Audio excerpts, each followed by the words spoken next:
Hello, everyone, and welcome to the Golden Astrologer Podcast. This is Deb McBride, and I sit here in beautiful, breezy Escazú, Costa Rica, where it's lovely right now, and I am recording this to post for you on Sunday, the 19th of April in the year 2026. And I can't believe I just said it's the 19th of April because it hardly feels like April began. So, wow. Wow. Lots of wows because I think this past week was really not easy. Yeah, I'm just going to say it. I think it was hard. I can say this wasn't easy. It was hard. I think this week was hard. And, whenever we have a cluster of planets, as I spoke of last week and I spoke of on Instagram the other day, whenever we have a cluster like 6 planets in Chiron, call it 7 planets, if you will, it doesn't let up. It's just this insistent, consistent, relentless energy in one area of the zodiac. And it's not really finished, okay? We have still a lot of energy that is very present in one sector of the zodiac, and that's Aries, as you know. But things are moving and things are changing. And first, though, I want to talk about what that was like. And, remember Wednesday, the 15th, was the moon entering Aries in the morning, and then bam, bam, bam, all day. Hit Mercury, then hit Neptune, then hit Mars. And then last thing before I went to bed anyway was that it hit Saturn. And it was 10:38 p.m. Eastern time, so that's a little early from my bedtime. But that might have been, I think it was Tuesday night. I went to bed at like 9:15 because I was already feeling it. Mercury had already gotten into Aries just as I was going to bed, and I had to get some sleep because it's been kind of a sleepless week, 6 hours one night, 5.5 hours another night, so Aries is a lot of fire. It's a lot of energy. It's a lot of big energy, and it's a lot of initiation energy. And what I want to say is that when I woke up on Wednesday morning, it was intense. I woke up, okay, so I went to bed really early Tuesday night, and I woke up within a good amount of sleep Wednesday morning, having had sleep, but I woke up and I was anxious. And I thought, this isn't going to be comfortable to live with all day. So what I did was I got up and I went right to my meditation. And in that meditation, I said, I know what I have to do in order to manage this energy today within my body, within my being. In order to manage this today, I've got to spend the day as if I'm at a meditation retreat. And so on Wednesday, I meditated 4 times. The first one that I did was about 45 minutes. The second one was an hour and 15 minutes. The third one was an hour. And the last one was about a half an hour. And throughout the day, I would stop. I'd finish the meditation, then do some work that I had to get done and write emails and phone calls and things and stuff, and then went into another meditation. Then I'd come out and have lunch and then do some more work and then go into another meditation. The third one was a walking meditation, and it was really very good. But this is what it took me to get through the day. And I'm a Marsy person. I'm a Sun Mars, and so you would think I would respond very well to this energy, but it was really very complicated, and I felt that feeling of powerlessness you get when things seem to be running away with you and you can't keep up. And so I said, I'm just going to do this meditation. I'm going to just meditate through my day and see how it feels. And it got me through. And not only that, I felt great. By the end of the day, I felt great. I just cleared the cobwebs, cleared the decks, cleared the emotions. Everything moved smoothly once I did that. And then on Thursday, I meditated 3 times. Usually it's 1 and then like a half an hour one. So it's really 2. But I was so caught up because I woke up again on Thursday. And in some ways I felt worse on Thursday than I did on Wednesday. Even though there were so many conjunctions on Wednesday. Well, then the sun conjunct Chiron, and then we geared up for that new moon. And so I just had to keep it going because that was the only way I felt I could get through it. And it made a huge difference in my days and in my life, and I just felt more empowered and more connected, and it was really actually quite beautiful, and my energy really changed as a result of doing all that meditation. By the time Friday came, I was back to normal. Friday, by the time I got up, even though the new moon was very it was 5:52 a.m. in my zone. So and then the moon went void, and then the moon had already conjunct Chiron, and the sun had already conjunct Chiron the day before, and I felt a real clearing on Friday morning. There were some glitches right before the moon left to go into Taurus, but I felt pretty much stabilized after all of that intense energy. How did you guys do? What did you do to get yourself through this? You can always drop me an email, info@thegoldenastrologer.com, or deb@debmcbride.com, or, reach me on Instagram, The Golden Astrologer, and tell me how you felt. What did you do? I did a video on Instagram the other day. I explained some of it, and wrote also in my stories that I thought this was very, very intense energy, and then we really needed some. It was extraordinary. This was extraordinary, and therefore it took extraordinary means to get through it. And so when a person says I meditated 4 times one day and then 3 times the next, that's 7 meditations in 24 hours. That's like, yeah, that's an extraordinary task to get through something like this. And thank God for meditation, right? So that helped me tremendously. But also Thursday we had the Mercury conjunct Neptune, and that really lent itself to meditation. So thankfully there was that energy that was very present. It was very disruptive, I felt. It was hard, it was a little harsh, it was just relentless. And now we're on the other side of that, but we've got other stuff today and tomorrow that's still very intense. And that would be Mars conjuncting Saturn. Now we've got Mars and Saturn and Mercury all together. And about 15 minutes ago, Mars conjunct Saturn in my time zone. Well, yeah, in wherever time zone you are, it's already done because it's 6:44 p.m. Eastern time, and it's already 5 o'clock here. So that would have been 4:44 my time. And so that Mars Saturn, I felt that yesterday, today, and these again were days where I did not sleep as well as I would have liked to, and I felt that Saturn, whenever things cross Saturn, Mercury's about to cross Saturn, the moon crossed Saturn the other night. Now we got the Mars crossing Saturn today.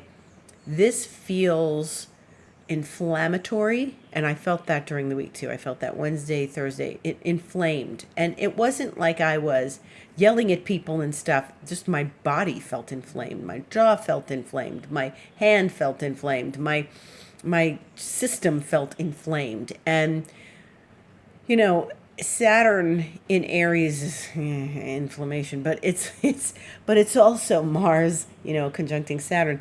This to me felt like defeatist energy, and that's the nature of Saturn. When things are crossing Saturn, it taps into the darker side of Saturn, which is that feeling of defeat. Now we know Saturn is very necessary for structure and achievement and work and making something happen, very practical in the world, and Saturn's good for those things. But when things just keep passing over Saturn, it in Aries, where Saturn doesn't like to be, it is inflammatory, but it's also defeatist.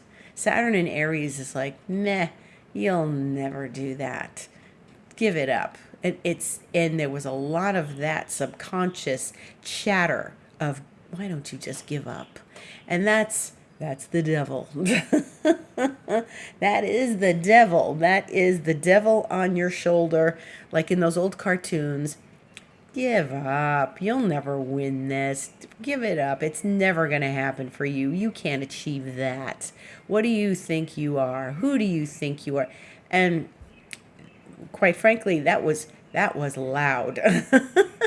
And yesterday I really felt the strong defeatist energy. Now, if I didn't feel that, I wouldn't be able to report back to you and say, hey, did you feel that defeatist energy? I wouldn't be sitting. I would be sitting here. What are you talking about? Defeatist energy? What are you talking about? That was a breeze. No. Whenever Saturn gets hit with something like that, and Mars is part of that. Mars is Mars. It's rough. It's the warrior. It comes storming in. But when it hits Saturn, Saturn's going, where do you think you're storming off to? What kind of war do you think you're going to win? And it's that whisper of the subconscious that just does not let up. And now that it's like we've passed it today, we're done with Mars. But what's going to happen is tomorrow, Mercury is going to conjunct Mars and Saturn, and it's going to be in that in-between place. So Mercury is gearing up to conjunct Saturn at 7:22 a.m. tomorrow Eastern Time, which would be 5:22 my time, Central Standard. And then Mercury is going to conjunct Mars at 5:45 p.m. Eastern Time, which will then be 3:45 p.m. my time. And so that Mercury is going to be sandwiched, and that is called besieged. Sandwiched between Mars and Saturn, or really Saturn and then Mars, because now that Mars is finished conjuncting Saturn, it's moving past it. It's going faster than Saturn. And I definitely feel some release from that, but it is not comfortable. And if you felt irritable, if you felt anger, if you felt like you couldn't control your anger, you were ruminating and irritable and witchy and nasty and not witchy in the fun sense, not witchy in the Venus Pluto sense, but witchy in the Mars Saturn sense. Like, it was really, really, I think, very complicated. And this does not let up, and we have to say, I hear you, mind, and I'm not giving in to you. I hear you chattering and saying, who do you think you are? And then thinking about the past and, oh, she was such a jerk to me, and wow. And that's the nature of, Mars being inflamed and touching Saturn, which is also inflamed. And so this morning, yesterday, my beautiful little cat, she went out to the main garden in Dos Rios here, and she walked over the bridge, and I'm like, what are you doing? You can't come out here. And not because she used to live out there. She used to live out there and in the houses there, and then before she came to me. But she's laying in the grass there because I don't have a lot of grass in my garden. There's not a lot of sun. There's a lot of shade. There's big trees. There's not a lot of sun. And so the grass doesn't grow. So she loves laying in the cool grass there. And I'm like, oh, this is very sweet. But I wouldn't leave her alone out there. And sure enough, today, she decided to go walking back out there. And I'm like, all right, she was fine yesterday. Well, moments later, it was, and that flippin' Camaro. I came running out, and she was running over the bridge, her tail all like a brush. And I'm like, what happened, baby? And like, who did you get into a kerfuffle with? And my friends were out there saying, don't worry, she's okay, nothing happened to her. And Alejandro says, it was just theater. But it was a cat fight. It sounded like a cat fight. It was a cat fight. And when I was standing there at my gate, I said, oh, it's theater. I said, which cat? He said, Camaro. I said, of course. Bully. But the poor thing, she went and sat on the patio and sat on a chair under the tablecloth and hid, because then Camaro came walking around later and he was looking for Monica, who had come into my house. And yeah, you know all the players now. And so, and he's a bully. So she was hiding from him, and she stayed under there even long after he left, and I was sitting on the patio working. So, but this is that's that Mars Saturn. It's nasty. And, I hope no one said anything abusive or mean or cruel to you, or behaved in such a way, because Mars Saturn can be abusive. And it's someone suppressing your expression. It's someone suppressing your liveliness. It's someone suppressing your energy or something. And for me, it was like, oh, lack of sleep. Let me drag myself through this day and not listen to my subconscious talking to me, too much. But that's an abusive aspect. And wherever you are in the world, I hope that you did not suffer anything untoward in your life, because that whole exchange this morning, yeah, that was Mars Saturn. Even though it just happened a few minutes ago, and the exchange was this morning, it was definitely a very harsh energy. But Mercury, the planet of communication, being sandwiched between Saturn and Mars tomorrow, is going to tie it all together again. And it's a long 10 hours or so between the first conjunction of Mercury to Saturn and then the second one of Mercury to Mars. So I expect tomorrow to possibly be irritable, because Mercury, remember, Mercury's beep, beep, beep, beep, beep, beep, beep, beep, beep, beep, beep, and talking, right? And hopefully those voices of, Saturn's nastiness isn't going to repeat itself tomorrow, the voice of Saturn. But Mars and Saturn are going to get reconnected because of Mercury tomorrow. So just maintain your peace, your cool, your grounded feeling. If you can, avoid too much talking to people tomorrow, it might be better to just sort of keep your head down and do your work, because that's what Saturn wants anyway. It wants us to work and stay focused and achieve things. But Mercury can come in and be a gossip, especially since the moon's in Gemini, which is gossipy. And Mercury rules Gemini, and so it's ruling the moon right now. And 12:19 a.m. tomorrow morning, the Mercury moon sextile, which is a nice pleasant aspect, is going to happen. And now Mercury is receiving the moon, as it did the other day when the moon was in Aries, but it's now in sextile, and the moon is sextiling Saturn and Mars and doing the same thing, except much more smoothly. It's not smacking everybody on the head. Remember, this is Aries, as it marches through Aries. And so this is Mercury's time with the moon in Gemini. So it is a complicated arrangement that we have right now. And I expect that Mercury may be a little bit of an irritable source while it's stepping through tomorrow between Saturn and Mars. Keep your cool.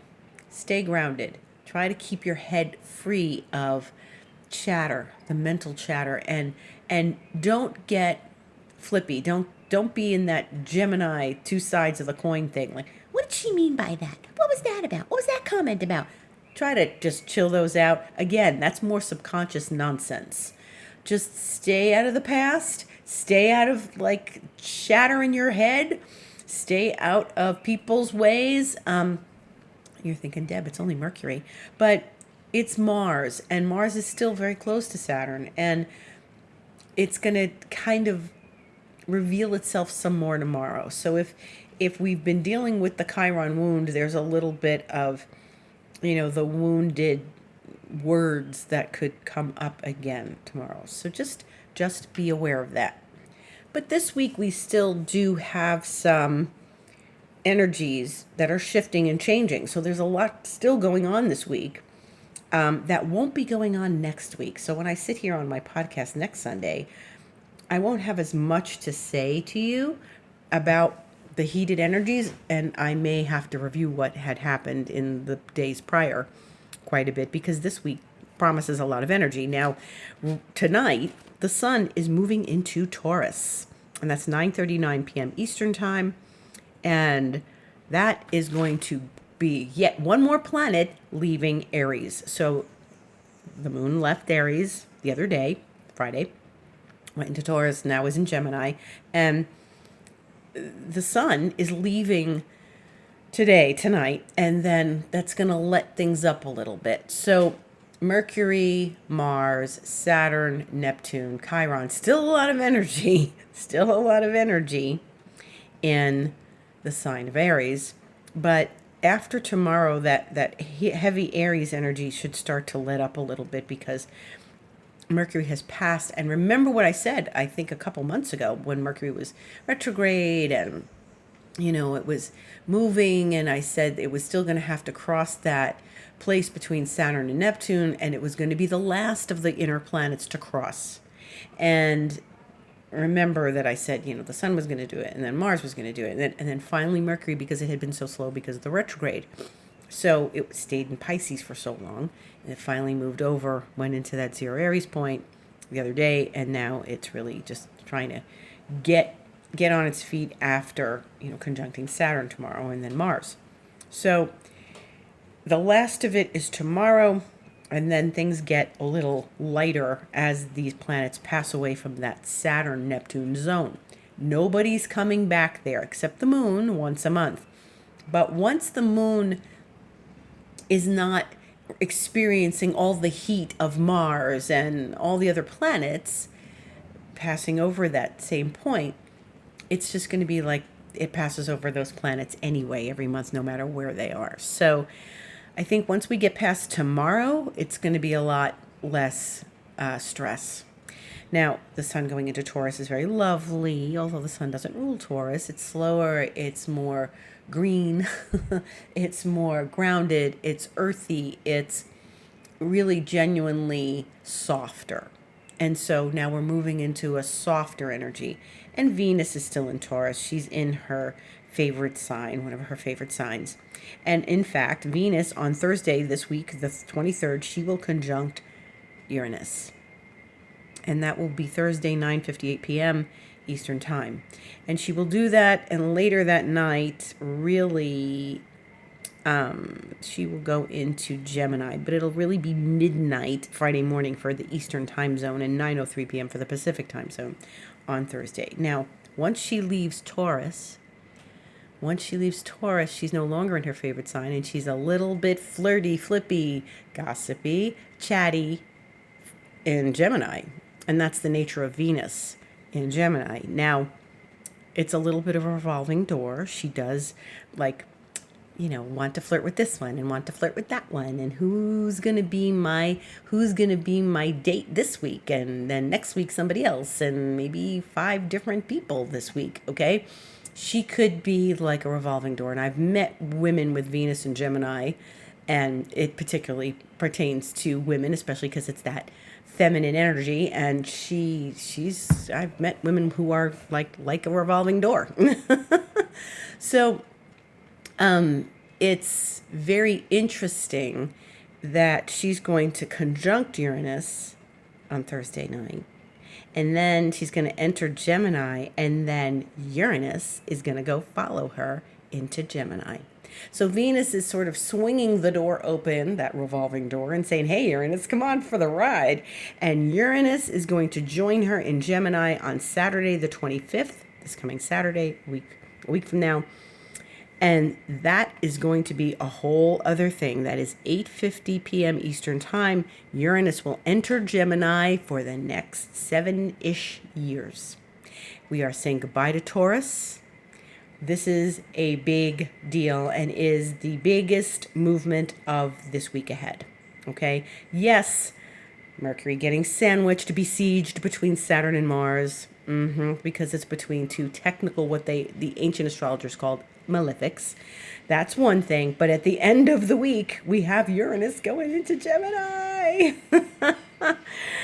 And by the time I return to this podcast on Sunday the 26th, Uranus will be in Gemini, and we will have a whole host of other things to discuss, because this is a generational thing. Uranus went into Gemini during World War II. That was the last time Uranus was in Gemini. I have siblings who were born at the end of the 1940s, and they have Uranus in Gemini. And that's something really powerful, because Uranus is all about the communication technological world, right? So yeah, Gemini is about communication, but Uranus there is going to boost technology and communication like we've never seen before. We're going to just have to put like a patch on our forehead, and we're going to be able to talk and text each other without the phone. Something brand new. But Gemini's an air sign, And it's ruled by Mercury, as I just said. So this is an interesting thing because we've got the moon in Gemini right now. Mercury's very busy tomorrow, ruling that moon in Gemini. And then at the end of the week, Venus goes into Gemini, and then Uranus goes into Gemini. And this is like lots of Mercury energy, and talking and thinking and writing and speaking. And it's so different than what we've been used to all these years. And even though email made our life very different years and years ago, 3 decades ago, and texting and phones and everything changed over the last 20 years, it's going to be a very deep, profound shift in the way we communicate. And it is going to talk to Pluto, because Pluto's in Aquarius, an air sign, and they are going to be talking to each other. And we're gonna have a discussion in these next weeks. I'm going to tell you about what July is bringing, because there's going to be sort of this round robin of of planets sextiling one another, all the outer planets talking to one another. And can you hear the chacharas? Do you hear them? They sound like space aliens, don't they? Sound like the aliens are landing. Those are the insects. They're like crickets and cicadas. And this time of year, before it starts to rain, they're out in the morning, and it's a frequency, right? So there's this frequency that's playing. So now I'm talking to you about the frequency of Uranus going into Gemini, trining Pluto, talking to Pluto, and then there'll be sextiles with Neptune and then Jupiter, and this is all going to happen in July, which is very exciting. So I think it's positive, bright energy, but it's a lot. It's a lot. It's Uranus and Pluto are interesting when they travel together, and they don't often travel together because of how slow they are. And those of us born in the 60s have the Uranus-Pluto conjunction for the most part, and mid to late 60s. And then those of us born in like 2011, 2012, well, those are your teenage kids, they have the Uranus-Pluto square. And then there was a sextile in there somewhere. But between the 60s and 2011.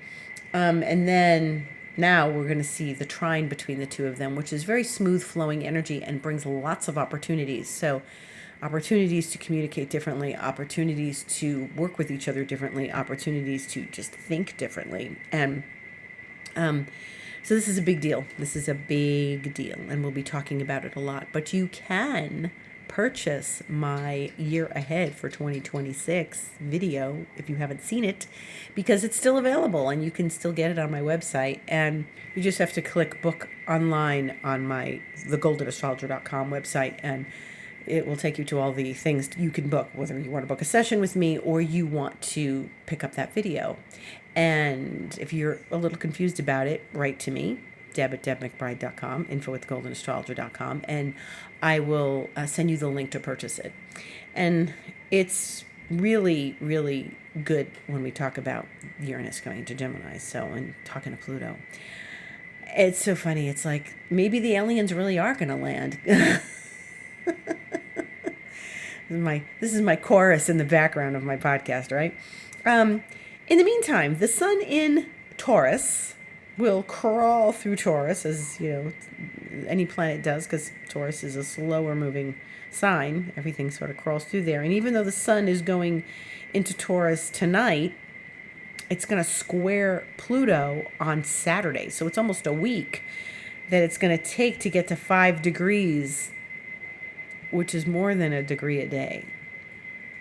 And the sun squaring Pluto is another opportunity for transformation, and that is going to be 12:33 p.m. Eastern time on Saturday the 25th. And so that's going to be very deep and profound, as always, whenever the sun and Pluto meet up in a challenge. That is a challenge. And, the moon will be in Leo then. And so, again, it's going to talk to all the planets that are in Aries. It will trine Saturn, trine Mars, trine Mercury. And so the moon is very involved. It's like bang, bang, bang. Again, all those planets. It does provide us the opportunity to initiate some more too, all that fiery energy, the moon in Leo. And then that's Friday the 24th. So we have a lively week ahead. And I really do believe once we get past tomorrow, if you can get past your subconscious getting in the way today and tomorrow, then you're going to be doing okay. Telling you every time it tells you you can't, say, yes, I can. I will, and I shall. And that's the confidence of Aries.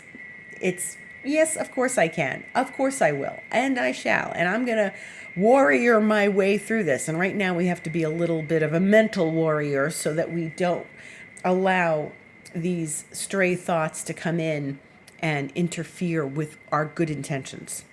Keep your intentions solid, keep them strong, keep them moving forward in the right direction. And please, if something gets irritable and starts to poke at you, like your subconscious mind, go into a meditation, go for a walk, do a walking meditation, do something that is going to get you distracted from that chatter of the subconscious. So this is where Saturn wants to kind of come in and take you down. But it's also showing you where you probably need to do a little more work, where you have to be disciplined. Saturn is great with discipline. So it's showing you, okay, I'm going to be very disciplined, focus on what's in front of me and not allow this, distraction coming from stray thoughts and lack of confidence. If you are getting all of those thoughts that say I can't, then that's where you got to do the work with your confidence and say, no, I'm not going to accept that. Right, chacharas? They're singing up a storm out there. Okay, so big news. Uranus moving into Gemini this week. This is the last of the planets changing signs. We had Saturn change signs. We have Neptune change signs. The slower moving planets, and this is the last one. So the completion of the transitions is next Saturday, and then we're in a whole new path and a whole new deal, okay? If you'd like to find out where all of this is happening for you in your astrological chart, certainly contact me for a session, thegoldenastrologer.com, click book online, and you can set up a session with me. If you'd like to join me in Reiki, that could be very soothing during this jangled nerve time. And that's something that could be really helpful during these weeks ahead. And I welcome all appointments. Would love to sit with you in session. And you can also join me if you want to do longer work with me in expansion mentoring. I thank you so much for listening and being with me this week. It's going to be very exciting. I'd love to hear your stories. Let me know, and be well this week. Grateful to each and every one of you for listening. Blessings to all. Have an amazing week. Thank you.